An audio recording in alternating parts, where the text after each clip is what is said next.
माणसाला माणूस म्हणून जगण्यासाठी ज्या ज्या गोष्टींची आवश्यकता लागते त्या सर्व गोष्टींसाठी लढा देणाऱ्या महामानवांना आणि महानायकांना सर्वप्रथम क्रांतिकारी अभिवादन। भारतीय राज्यघटनेला अपेक्षित असलेली समताधिष्ठित समाज निर्मिती करण्यासाठी अहोरात्र संघर्ष करणाऱ्या सर्व कार्यकर्त्यांना आणि कार्यकर्तींना आणि वर्गजात श्रीदासच्या अंतःक्रांतीसाठी लढा देणाऱ्या सर्व स्त्री पुरुषांना अभिवादन। या समता पर्वामध्ये जो विषय ठेवण्यात आलेला आहे नवीन शैक्षणिक धोरण, फुले आंबेडकरांचा शैक्षणिक दृष्टिकोन, या विषयाच्या सत्राचे अध्यक्ष भारतीय पिछड़ा शोषित संघटनेचे महाराष्ट्र अध्यक्ष आणि महात्मा फुले सत्यशोधक विद्यापीठाचे संस्थापक संचालक डॉक्टर ज्ञानेश्वरजी गोबरे साहेब, मायाताई गोबरे, तसेच या समता पर्वाचे मुख्य संयोजक सन्माननीय अंकुशजी वाकडे, तसेच या समता पर्वाचे अध्यक्ष ॲडव्होकेट रामदास राऊत, आणि या विषयावर या अगोदर यवतमाळमध्ये 2-3 वेळा बोलण्याची संधी मला मिळालेली आहे। अशा शिक्षक संघटनेच्या सविताताई हजारे यांनी पण मला बोलवलेलं होतं। महात्मा फुले सत्यशोधक विद्यापीठामध्ये एक दिवसीय कार्यशाळा झाली होती या विषयाच्या अनुषंगाने, तिथं सुद्धा हा विषय मांडलेला आहे। या विषयाची गांभीर्यता संपूर्ण भारताला कळावी असेच माझ्यासोबत आलेले मराठी साहित्याचे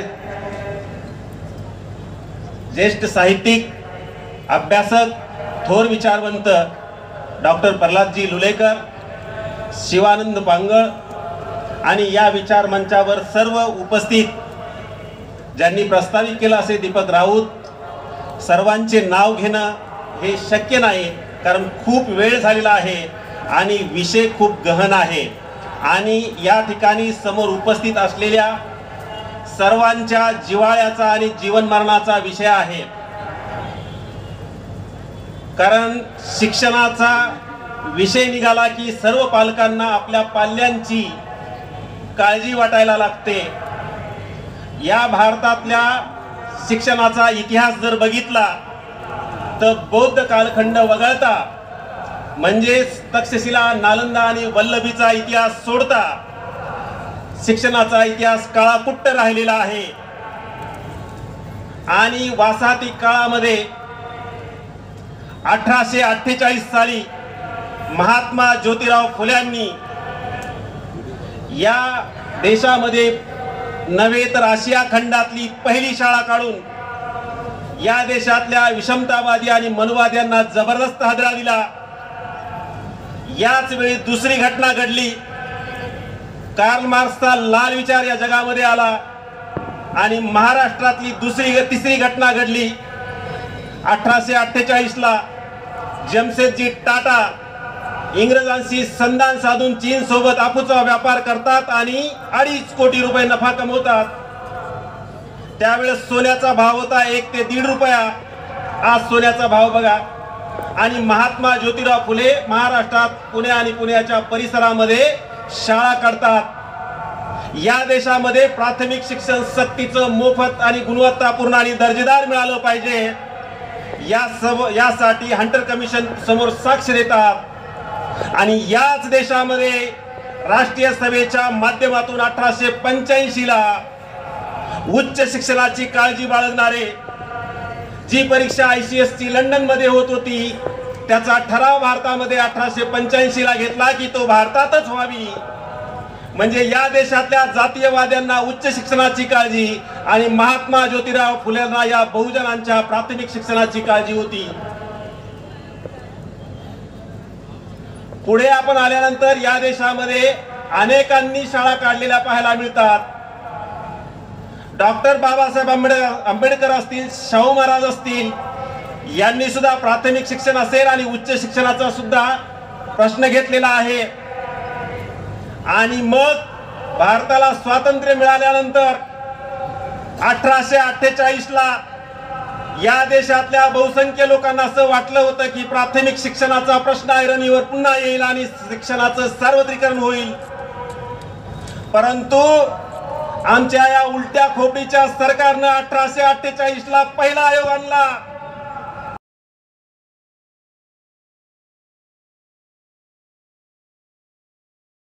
आयोग, विद्यापीठी आयोग, उच्च शिक्षणाचा आयोग. या देशातल्या बहुजनांना शिक्षण मिळावं या सत्ताधाऱ्यांना तेव्हा वाटत नव्हतं. मग नंतर पुन्हा दुसरा आयोग आला, कोठारी आयोग, माध्यमिक शिक्षणाचा. म्हणजे वरून खाली उच्च शिक्षण घेतलं की माध्यमिक शिक्षण घ्या.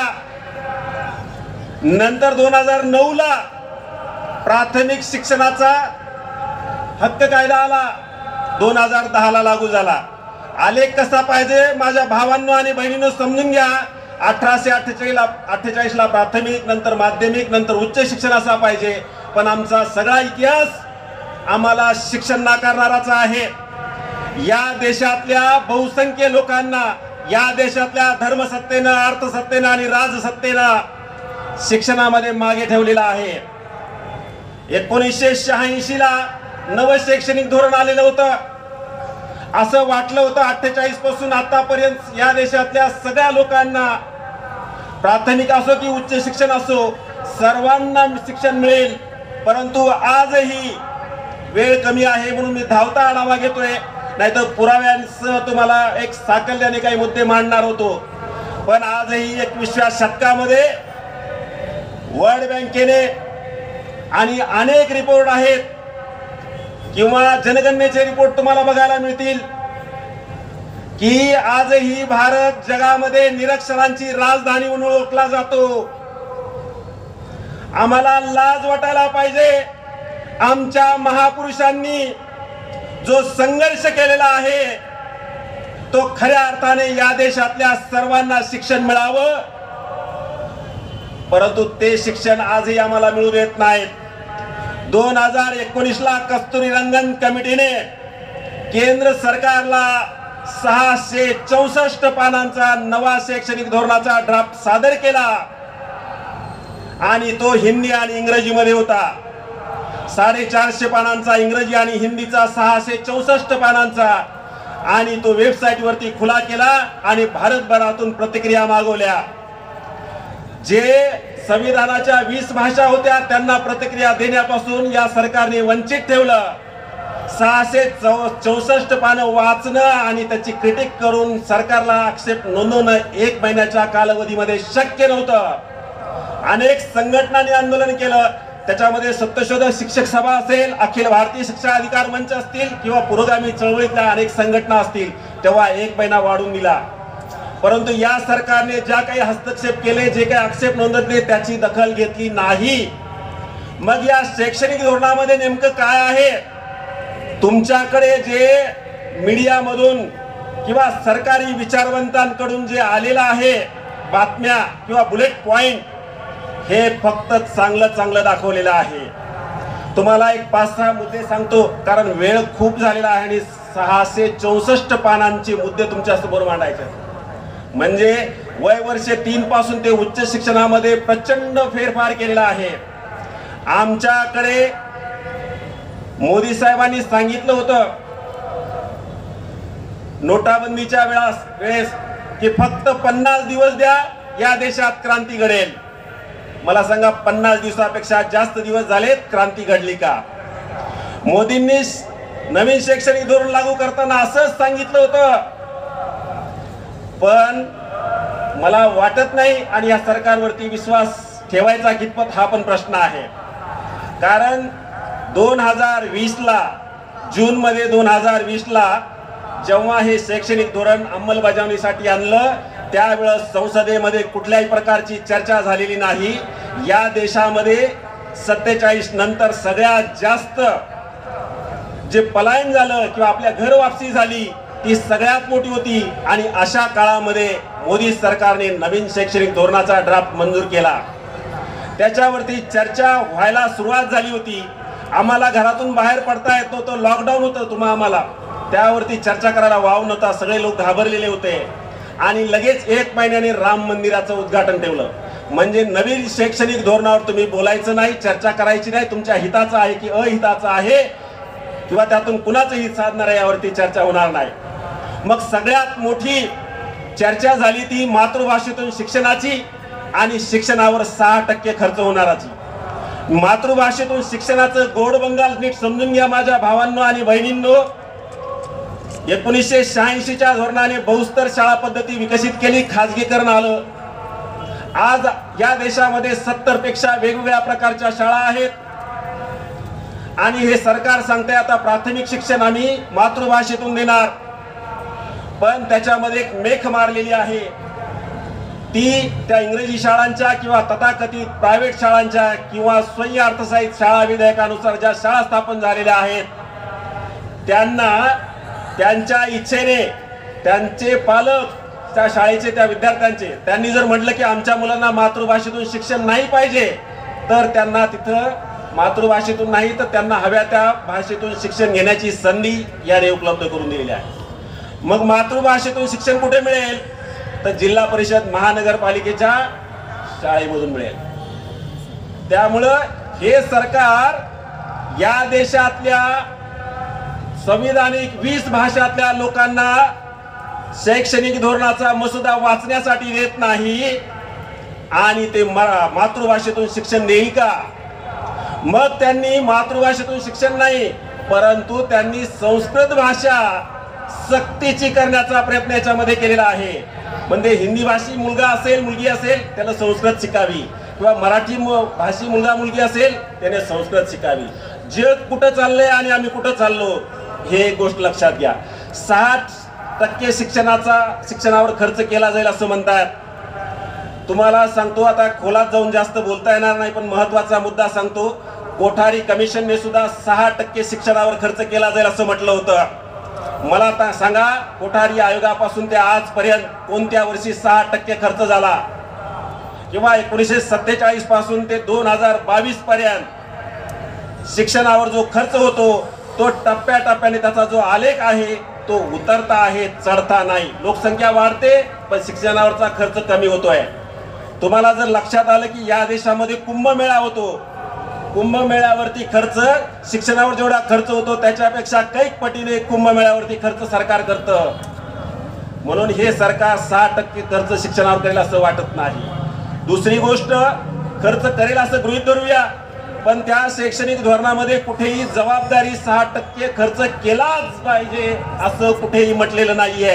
त्याच्यासाठी राज्य शासनाचं किंवा केंद्र शासनाचं उत्तरदायित्व अजिबात दिसून येत नाही. तुम्ही ड्राफ्ट वाचा. मग 6% खर्च कसा करतील आणि कशावर करणार हे सुद्धा अधोरेखित नाही. दुसरी आणि सगळ्यात महत्वाची गोष्ट सांगतो जी दीपक वाघांनी आता उल्लेख केली. या शैक्षणिक धोरणाचा दुसरा महत्वाची बाजू आहे. माझ्या भावांनो आणि बहिणींनो काळजीने बघा. तुमच्या मुला मुलींच्या शैक्षणिक कत्तलीचा हा जाहीरनामा आहे. याच्यामध्ये एक स्कूल कॉम्प्लेक्स असं म्हटलेलं आहे. स्कूल कॉम्प्लेक्स म्हणजे काय मराठीमध्ये शाळा संकुल म्हणतात. त्याच्यामध्ये स्पष्ट असं म्हटलेलं आहे 5 ते 10 मैलापर्यंतच्या सर्व शाळा बंद करायच्या.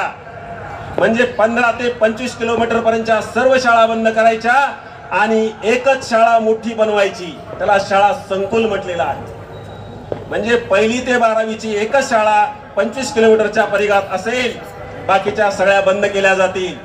मला सांगा हे आता हे यवतमाळ आहे, यवतमाळ मधलं एखादं मोठं खेडे घ्या, तिथे शाळा असेल आणि त्याच्या 25 किलोमीटर पर्यंत जेवढे खेडे असतील त्या सगळ्या शाळा बंद होतील.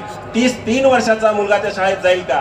कारण या धोरणाने वय वर्ष 3 ते 18 पर्यंतच्या शिक्षणाची जबाबदारी घेतलेली आहे.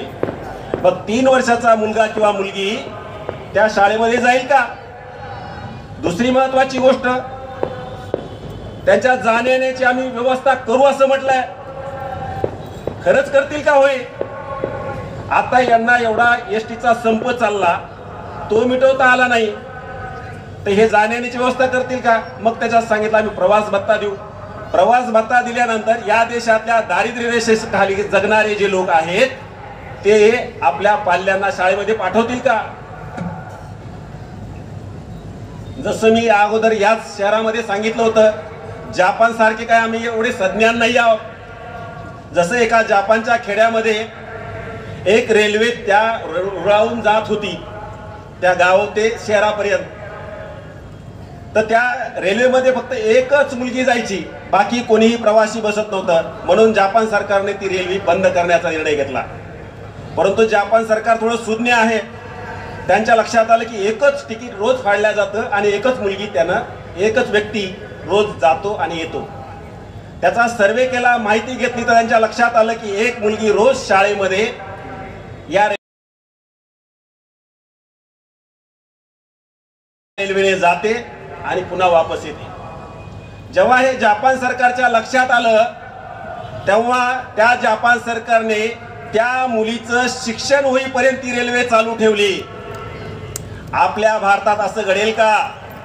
युनेस्कोने 2010 साली भारतातला सर्वे केला, वय वर्ष 6 ते 14 वयोगटाचा, तर 7,20,00,000 मुलं शाळाबाह्य होती. आणि शिक्षण हक्क कायद्यामध्ये तरतूद केली की आम्ही 2015 पर्यंत यातले 1 कोटी मुलं शाळेच्या परिघात आणू. या नवीन शैक्षणिक धोरणाच्या ड्राफ्ट मध्ये माझ्या भावांनो आणि बहिणींनो वाचा. हा ड्राफ्ट सांगतोय मी नाही की आज शाळा योग्य जाणारी मुलं आणि मुली 10 कोटी आहेत. आम्हाला लाज वाटली पाहिजे. आम्ही या भारतामध्ये राहतो आणि फुले आंबेडकरांचा वारसा म्हणून चालत आहोत. जे फुले शाहू आंबेडकरांनी आम्हाला जे दिले ते सुद्धा आम्हाला टिकवता येत नाही. आणि या व्यवस्थेला जे आम्हाला किमान कळतंय ते कळू द्यायचं नाहीये. हे षडयंत्र लक्षात घ्या. जर 10 कोटी मुलं शाळाबाह्य आहेत, वय वर्ष 6 ते 14ची, तर या मीडियाची ती प्रमुख बातमी होत नाही, ब्रेकिंग न्यूज बनत नाही. मग ब्रेकिंग न्यूज कुठल्या बनतात? हा सगळा मीडिया बिकाऊ आहे. तुमच्या मुख्य मागण्यांवरती तुमचं लक्ष भरकटण्याचं काम करतंय. ही पण खेळी लक्षात घ्या. म्हणून हा नवीन शैक्षणिक धोरण आल्यानंतर तुम्हाला असं वाटेल की आम्हाला हे शिक्षण देईल, तर या स्कूल कॉम्प्लेक्सच्या माध्यमातून अजून ही संख्या वाढणार आहे. 10 कोटी ऐवजी अजून 2 कोटी वाढेल. अनेक शिक्षक अतिरिक्त होतील. त्याच्यानंतर जे प्रायमरीचे मुख्याध्यापक आहेत किंवा उच्च प्राथमिकचे आहेत किंवा माध्यमिकचे मुख्याध्यापक आहेत, त्यांच्या सगळ्यांच्या नोकऱ्या शिक्षक म्हणून होतील. फक्त जो ज्युनियर कॉलेजचा प्राध्यापक असेल त्याला तिथे मुख्याध्यापक किंवा प्राचार्य म्हणून ठेवलं जाईल. बाकीची सगळे पद लॅप्स होणार आहेत. हे असं का केलं जात आहे? तर या देशामध्ये एक शिक्षकी शाळा 1 लाखापेक्षा जास्त आहेत. मी नाही सांगत, नवीन शैक्षणिक धोरणाचा ड्राफ्ट सांगतो.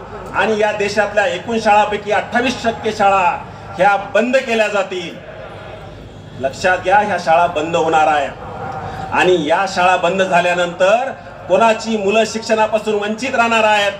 ही काही इथल्या या सत्ताधाऱ्यांच्या किंवा उच्च जात वर्गांची मुलं शिक्षणापासून वंचित राहणार नाहीत.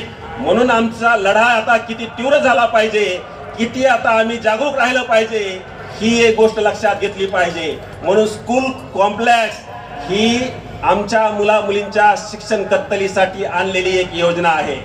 दुसरी एक महत्वाची गोष्ट, हे असं का केलंय त्यांनी? तर त्यांना शिक्षक भरती करायची नाही. जर 28% शाळा बंद होतील किंवा 1 लाखापेक्षा जास्त शाळा जर एक शिक्षकी असतील, त्यांना जर द्विशिक्षकी बनवायचं असेल किंवा 4 शिक्षक द्यायचे असतील तर किती लाख शिक्षकांची भरती होईल लक्षात घ्या.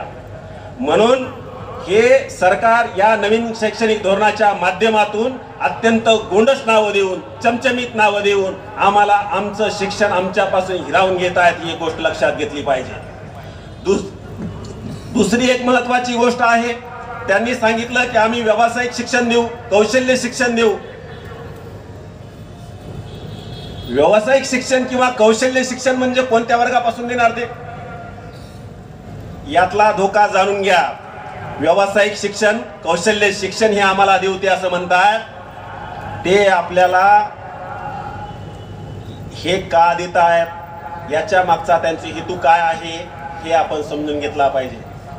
मग त्यांनी ग्रुप केले 3 ते 5वी, 6वी ते 8वी आणि 9वी ते 12वी या 3 ग्रुपच्या माध्यमातून आपल्या मुला मुलींना ते कौशल्य शिक्षण किंवा व्यावसायिक शिक्षण देणार. नाव सुंदर आहे, पण त्याच्यामध्ये काय म्हटलंय नीट समजून घ्या. त्यांनी सांगितलं 3 ते 5 वयोगट 5वीचे जे मुलं आहेत त्याच्यामध्ये त्या मुलांना त्यांच्या परिसरात जे सुतारकाम असेल, जे लोहार काम असेल, जे माळी काम असेल, जे सलूनचं काम असेल, त्या विद्यार्थ्याला शिकवावं किंवा प्रसंगी त्या जातीगत व्यवसाय करणाऱ्यांनी शाळेत येऊन त्या विद्यार्थ्यांना शिकवावं. म्हणजेच या देशामध्ये पुन्हा एकदा नव्याने जाती व्यवस्था घट्ट करण्याचं काम होत आहे. म्हणजे जर एखादा सुताराचा मुलगा सुतार काम करायला लागला, त्याच्या बापाला तो जर तिथं मदत करू लागला, तिथून त्याला उत्पन्न मिळू लागलं, तर त्याचं शिक्षण तिथेच बंद होईल. आणि जे कायद्यानं बालमजुरी बंद होती ती ह्या कायद्याने चालू राहील. पुन्हा त्यांनी सांगितलं पुढच्या टप्प्यामध्ये 6वी ते 8वीला की जे इलेक्ट्रिशियन असतात, जे प्लंबर असतात, अशा लोकांनी त्या विद्यार्थ्याला ते कौशल्य शिक्षण दिलं पाहिजे. म्हणजे आमच्या मुला मुलींनी मजुरी केली पाहिजे किंवा कमी मानाचं किंवा कमी प्रतीचं आणि कमी मूल्याचं शिक्षण घेतलं पाहिजे किंवा व्यवसाय केला पाहिजे, अशा प्रकारची रचना याच्यामध्ये केली आहे. 9वी ते 12वीला ITI सारखे किंवा यासारखे तत्सम जे कोर्स आहेत ते त्या विद्यार्थ्याला द्यावेत, शिकवावेत, हे बंधनकारक असेल.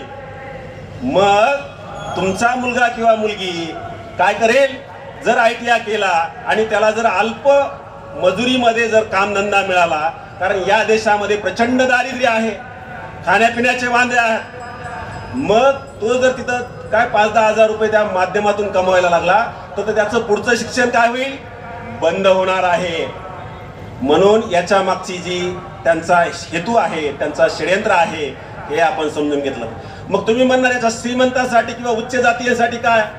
मग मला सांगा, यवतमाळमध्ये एखादी मोठी पंचतारांकित शाळा असेल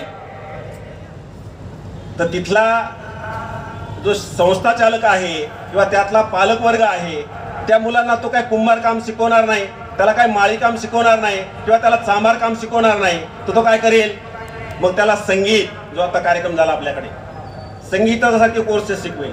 कारण खेड्यापाड्यामध्ये तर काही या सुविधा उपलब्ध नाही आहेत, बरोबर आहे की नाही. मग ही पुन्हा विषमतापूर्ण रचना या भारतामध्ये नव्याने उदयाला येऊ घातलेली आहे.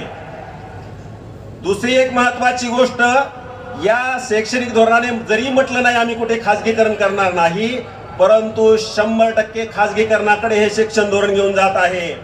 कारण त्यांनी सांगितलं PPP, त्याला परोपकारी संस्था असं म्हटलेलं आहे, पब्लिक प्रायव्हेट फंडिंग. म्हणजे आताच ते चालू आहे, आता हे मोठ्या प्रमाणात वाढणार. म्हणजेच या देशातल्या ज्या सरकारी आणि खाजगी अनुदानित शाळा कॉलेज आहेत किंवा विद्यापीठ आहेत ती बंद पडणार आणि त्यांना पूर्णपणे स्वायत्तता देणार. स्वायत्तता म्हणजे काय, त्यांनी ऍडमिशन कोणाला द्यायचं, फी किती ठेवायची, अभ्यासक्रम कोणता ठेवायचा, मूल्यमापन कशा पद्धतीने करायचं हे, आणि डिग्री पण त्यांनीच द्यायची, अशा पद्धतीची रचना आता येऊ घातलेली आहे. ही आपल्याला परवडणारी आहे का पहा. दुसरी एक महत्वाची गोष्ट, मोदी म्हटले मेरे जीते जी आरक्षण को कोई हात नहीं लगाएगा, असं मोदी म्हणतात. आणि या देशातले सगळे SC ST NT OBC हुरळून जातात आणि निवडणुका आल्या की त्यांना निवडून देतात. पण यामध्ये आरक्षण, रिझर्वेशन नावाची कुठेच गोष्ट नाही, SC ST NT OBC चा उल्लेख नाही. नवीन एक कॅटेगरी तयार केलेली आहे, इकॉनॉमिकली अँड सोशली डिसएडव्हांटेजेस, अशा नावाची एक त्यांनी कॅटेगरी तयार केली. याच्यामध्ये आरक्षण नसणार हे निश्चित आहे. म्हणजे शिक्षकांची भरती करताना त्याला मेरिट शब्द वापरलेला आहे, प्रवेश देताना मेरिट शब्द वापरलेला आहे. म्हणजे जे आज आपल्याला शिक्षकांना SC ST NT OBC मधून ज्या नोकऱ्या लागत होत्या त्या नोकऱ्या तुम्हाला मिळणार नाही, तुमच्या पाल्यांना तसे प्रवेश मिळणार नाही. त्याच्यामधून आरक्षण हा शब्द गायब आहे, ही एक गोष्ट लक्षात घ्या. आणि आम्ही आजही निद्रिस्त अवस्थेत आहोत, झोपेत आहोत. जसं शेतकऱ्यांचं आंदोलन त्या दिल्लीमध्ये चाललं आणि शेतकऱ्यांनी त्या मोदीला वाकवलं, तसं आता या भारतातल्या बहुजन स्त्री पुरुषांनी या मोदीला या विधेयक मागे घेण्यासाठी, नमतं करण्यासाठी, संघर्षासाठी तयार असलं पाहिजे. मी नेहमी म्हणत असतो की जर डॉक्टर बाबासाहेब आंबेडकरांच्या पुतळ्याची विटंबना झाली किंवा छत्रपती शिवाजी महाराजांच्या पुतळ्याची विटंबना झाली तर आमच्या तळपायाची आग मस्तकाला जाते आणि बेकाबू होऊन आम्ही रस्त्यावरती उतरतो आणि जाळपोळ करतो. परंतु याच महापुरुषांच्या विचारांची राजरोसपणे हे आमचं सरकार विटंबना करते, परंतु आमच्या तळपायाची आग मस्तकाला जात नाहीये. किती असंवेदनशील आम्ही झालेलो आहोत. हीच नवीन शैक्षणिक धोरण म्हणजे काय? फुले आंबेडकरांचा शिक्षण विषयक दृष्टिकोन होता का? महात्मा फुल्यांचा शिक्षण दृष्टिकोन वाचा, बाबासाहेब आंबेडकरांचा शिक्षण विषयक दृष्टिकोन वाचा, म्हणजे तुम्हाला कळेल. जर आम्हाला आमच्या महापुरुषांनी जे हक्क मिळवून दिलेले आहेत तेच हक्क हिरावून घेणारं जर धोरण येत असेल तर आम्ही गप्प आणि शांत का आहोत? हाच प्रश्न स्वतःला विचारा. दुसरी एक महत्वाची गोष्ट सांगतोय, मल्टी एंट्री मल्टी एक्झिट.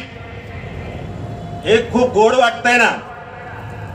जर तुमच्या मुलाने ग्रॅज्युएशन साठी 4 वर्षाच्या कोर्सला ऍडमिशन घेतलं, पहिले 2 वर्ष शिकला तर त्याला सर्टिफिकेट नावाचा एक त्याला डिप्लोमा नावाचं एक सर्टिफिकेट दिल्या जाणार, डिग्री दिली जाणार.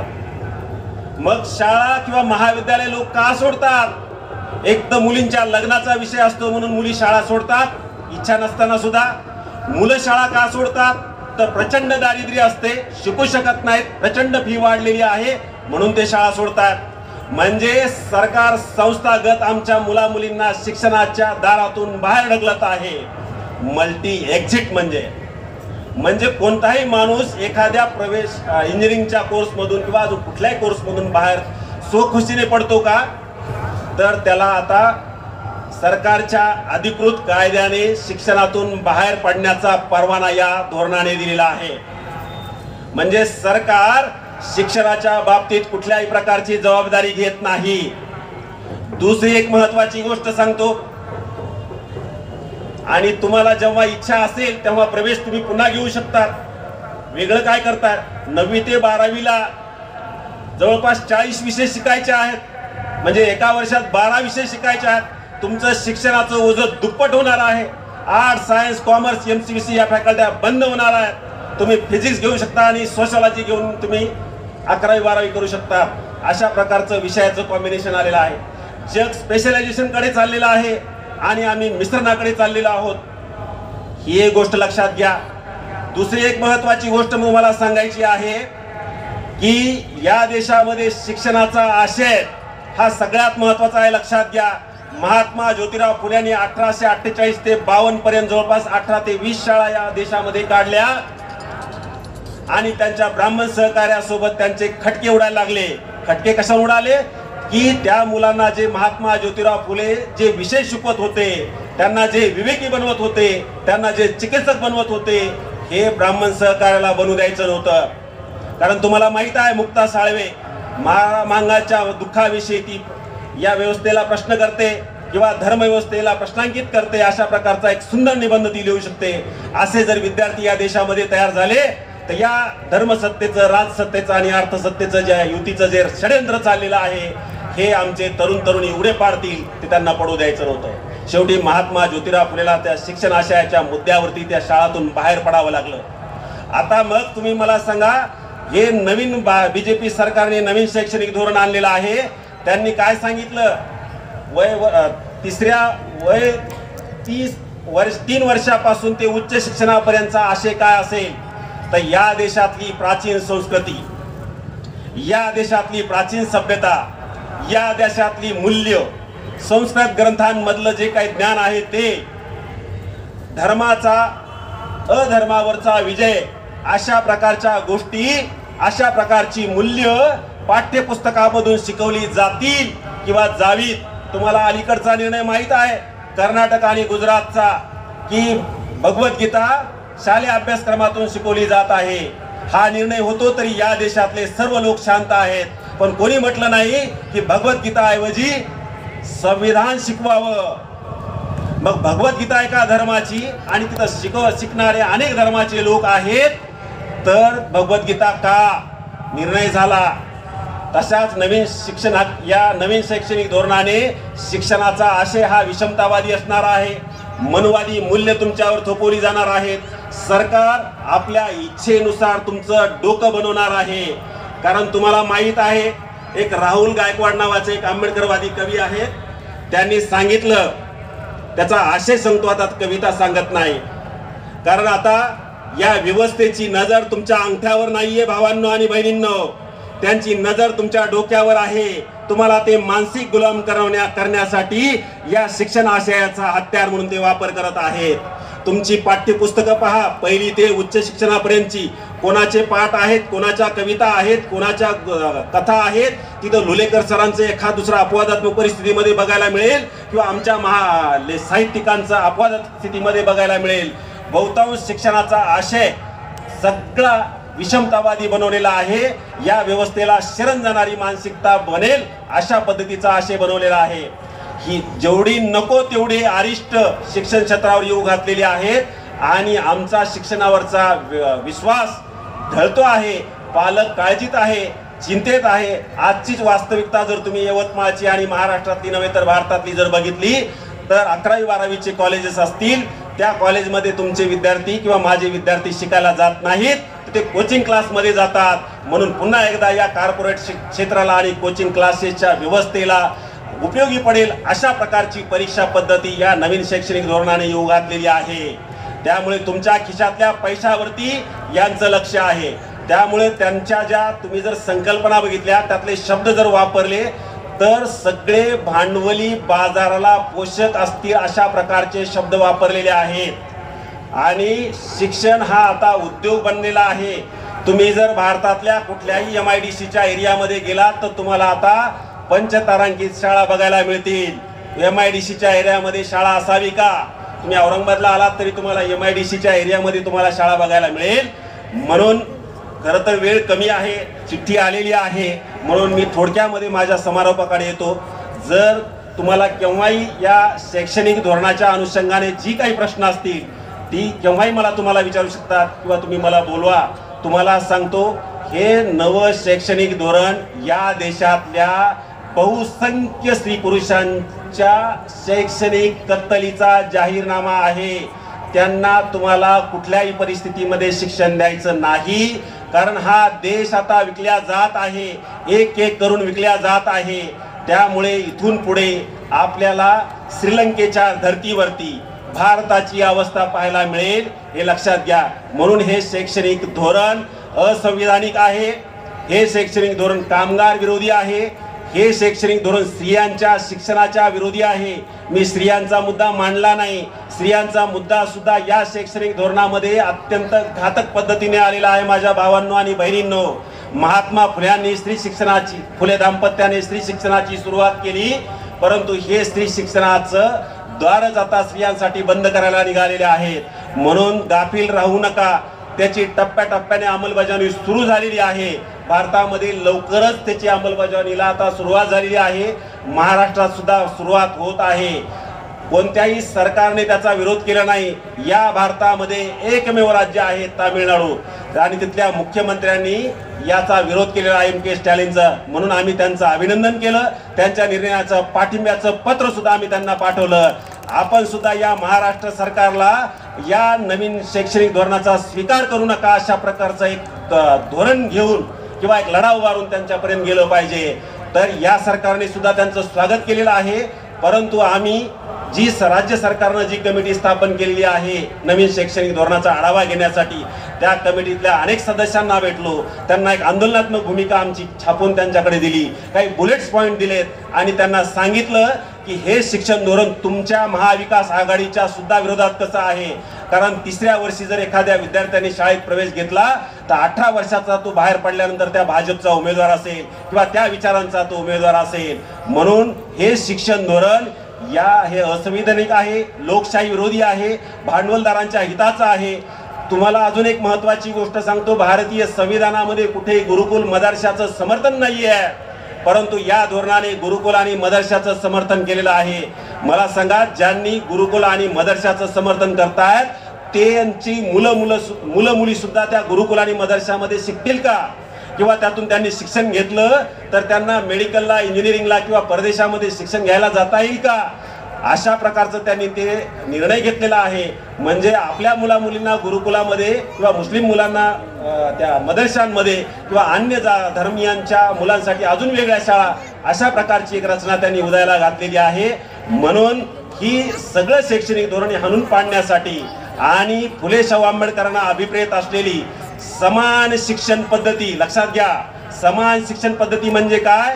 या देशाच्या राष्ट्रपतीच्या मुलींना आणि यवतमाळ मधल्या एखाद्या शेतकऱ्याच्या किंवा रिक्षावाल्याच्या मुलींना समान पद्धतीने शिक्षण मिळालं पाहिजे. समान पद्धतीने म्हणजे काय? त्या राष्ट्रपतीच्या मुलाची शाळा आणि या रिक्षावाल्याची मुलाची शाळा, त्याला मिळणारा जेवणाचा डब्बा, याला मिळणारा जेवणाचा डब्बा, त्याला मिळणारं दप्तर, याला मिळणारं दप्तर, यांच्या वह्या, पुस्तकं, भौतिक पायाभूत सुविधा तशाच प्रकारच्या या देशातल्या सर्व जाती धर्मांच्या मुलांना मिळालं पाहिजे. तो गरीब असो की श्रीमंत असो, तर एक समान शिक्षण प्रणाली या देशामध्ये लागू झाली पाहिजे आणि ती सक्तीची, मोफत आणि गुणवत्तापूर्ण आणि दर्जेदार आणि भारतीय संविधानाला अनुसरून असली पाहिजे. ती विषमतावादी, अंधश्रद्धाळू, अवैज्ञानिक असता कामा नये.